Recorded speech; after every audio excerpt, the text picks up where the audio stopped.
और हम एक गौड़ी के गीत सुनाबे छी। आशा करे छी नीक लागत अहाँ सबके।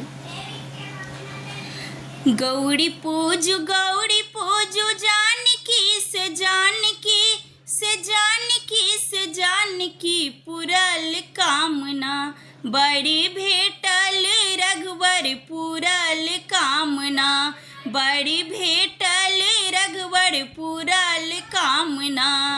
तीन ही सिंदूर लाए गौरी हम पूजब, तीन ही सिंदूर लाए गौरी हम पूजब, पीपार भूषणा अचीर लाए ना से पुरल कामना, बड़ी भेटल रघुवर पुरल कामना, बड़ी भेटल रघुवर पुरल कामना।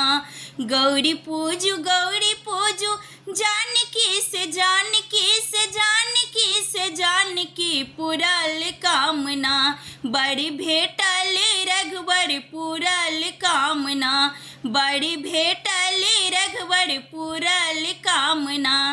तीन ही फूल लाए गौरी हम पूजब, तीन ही फूल लाए गौरी हम पूजब, बेली चमेली अड़हुल लाए ना से पुरल कामना, से पुरल कामना, बड़ी भेटल रघुवर पुरल कामना, बड़ी भेटल रघुवर पुरल कामना।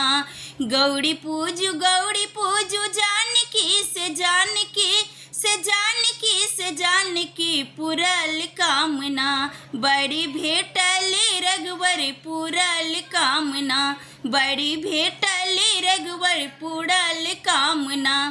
तीन ही नवेद लाए गौरी हम पूजब, तीन ही नवेद लाए गौरी हम पूजब, केरा ओ पेरा छहोर लाए ना से पुरल कामना, से पुरल कामना, बड़ी भेटल रघुवर पुरल कामना, बड़ी भेटल रघुवर पुरल कामना। गौरी पूजू जानकी से जानकी से जानकी से जानकी पुरल कामना, बड़ी भेटल रघुवर पुरल कामना, बड़ी भेटल रघुवर पुरल कामना।